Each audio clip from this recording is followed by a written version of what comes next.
Finalerako bigarren proba.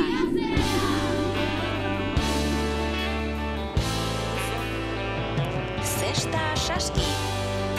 Lehenengo talde bakoitzetik lauk parte hartuko dute. Mutil bi eta neska bi. Eta gero beste lauk.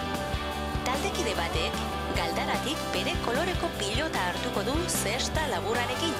Eta zesta normala duen beste taldekideari botako dio. Zestarekin hartutako pilotak salabardoarekin dagoen taldekideari bota beharko dizkio honek.